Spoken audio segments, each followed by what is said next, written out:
మన ప్రభువును రక్షకుడైన యేసుక్రీస్తు నామంలో మీకందరికీ నా ప్రత్యేకమైన వందనాలు.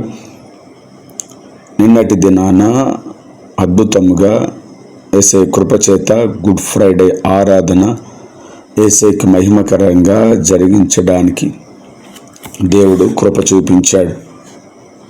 అందుని బట్టి దేవాతి దేవునికి వందనాలు చెల్లిస్తూ ఉంటున్నాను. ఈరోజు దేవుని జీవవాక్యము మత్తయి రాసిన సువార్త 27వ అధ్యాయము 60వ వచనం. Matthew chapter 27 verse 60. సమాధి ద్వారమునకు పెద్ద రాయి పొర్లించి వెళ్ళిపోయెను.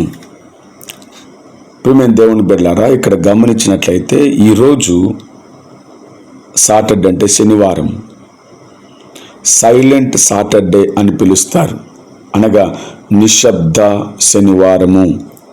ఎందుకని నిశ్శబ్ద శనివారము అని దీన్ని పిలుస్తారు అనంటే, యేసుక్రీస్తు వారు శుక్రవారం అనగా నిన్నటి దినాన 2000 సంవత్సరాల క్రితం యేసుక్రీస్తు ప్రభు వారు శిలువలో మరణించింది, సమాధి చేయబడినటువంటి తరువాత పునరుద్ధానుడు కాకముందు శనివారం చాలా విశిష్టమైనది. దీనిని నిశ్శబ్ద శనివారం అని లేక సైలెంట్ సాటర్డే అని పిలుస్తారు. ధర్మశాస్త్ర ప్రకారం శనివారము యూదులకు సబ్బాతు దినం. ఈ సబ్బాతు దినము పరిశుద్ధమైనది, ఇది యెహోవాకు విశ్రాంతి దినము. ఆ దినమున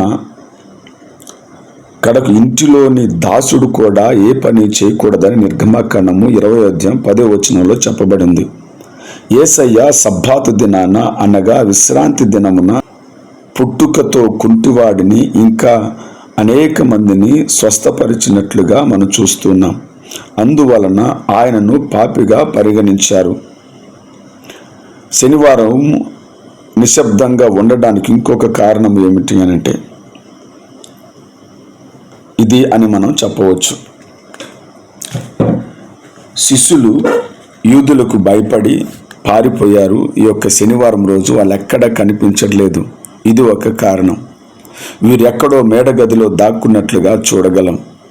శిలువను వెంబడించిన స్త్రీలు ప్రభు పొందుచున్న శ్రమలను బాధలను చూచి ఏడ్చి ఏడ్చి మోగబోయినట్టున్నారు. అక్కడ తమ తమ గృహాలలో వేదనతో దుఃఖముతో రోధిస్తూ ఉండిపోయినట్టున్నారు.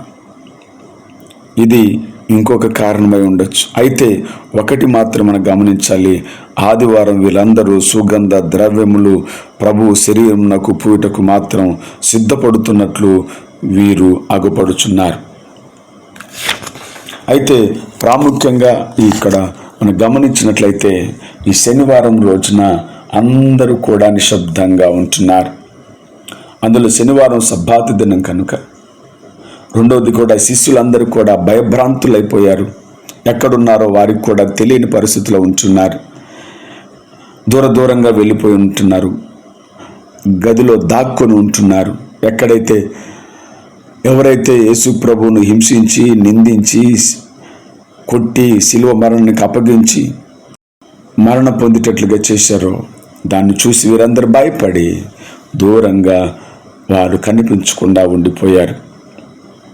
అయితే అపోస్తుడైన పౌలు చెప్తాడు, చరణ్నుగా పట్టుకోవడానికి ఆయన వెళ్ళాడు అని చెప్తాడు అని బైబిల్ పండితులకు అభిప్రాయం. ఈ మాటలు పునరుద్ధాన్ని యేసయ్య తన శిష్యులకు తెలియజేసినందుననే పేతురు ఒక చక్కని ఆత్మీయ సత్యాన్ని వివరిస్తారు. ఎలానగా మనల్ని దేవుని యొద్దకు తెచ్చుటకును అనీతిమంతుల కొరకు నీతిమంతుడని క్రీస్తు శరీరం విషయంలో చంపబడి ఆత్మ విషయంలో బ్రతికింపబడి పాపల విషయంలో ఒక్కసారే శ్రమ పొందెను. 1 పేతురు 3:18 మాటలు స్పష్టంగా ఉంటాయి.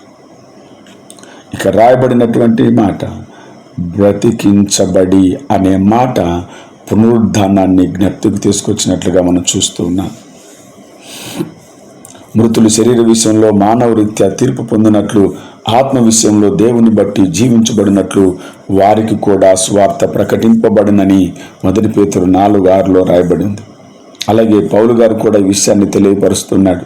ఎట్లనగా ఆరోహణమైననగా ఆయన భూమి యొక్క క్రింది భాగములకు మొదట దిగిననియు అర్థమిచ్చుచున్నది కదా. దిగినవాడు తానే సమస్తమును నింపునట్లు ఆకాశ మండలము అన్నిటికంటే వారికి పైకి ఆరోహణమైన వాడై ఉన్నాడు అని ఎఫెసీయులకు రాసిన పత్రిక 4:9-10 చెప్పబడి ఉంది. ఈ విషయాలు మనం గమనించాలి. యేసుక్రీస్తు ప్రభువారు ఈ శనివారం రోజున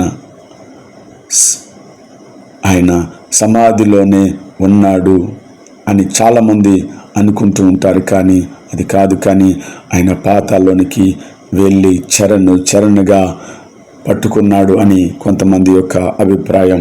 ఏదైనప్పటికీ దేవాతి దేవుడు నీకు నాకు తోడై ఉండి నడిపించుబడనుగాక. ఈరోజు మనం కూడా ప్రార్థనలో ఉందాం. దేవాతి దేవుని దగ్గర దీవెనలు పొందుకుందాం. ఆ దేవాతి దేవుడు నీ కోసం నా కోసం మరణించాడు, సమాధి చేయబడ్డాడు, రేపు 3వ దినాన ఆయన లేబోతున్నాడు. ఆ విషయాన్ని మనం గమనించుకుందాం, ప్రార్థన చేసుకుందాం. మహాపరిశుద్ధుడైన మా ప్రియ పరలోకపు తండ్రి, ఈ ఘనమైన శ్రేష్టమైన నామానికి వందనాలు. ఈ రోజునైనా సైలెంట్ సాటర్డే అని పిలుస్తున్నారు అయ్యా తండ్రి. అంతా నా నిశ్శబ్దమైనటువంటి శనివారంగా తండ్రి, ఆ రోజు సబ్బాతు దినం కనుక అందరూ సైలెంట్గా ఉంటున్నారు అయ్యా తండ్రి.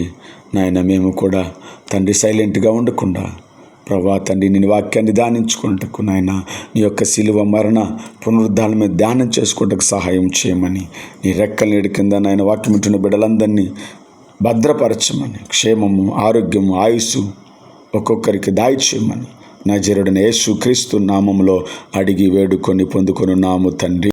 ఆమేన్. God bless you. దేవుడు మిమ్మల్ని దీవించి ఆశీర్వదించునుగాక.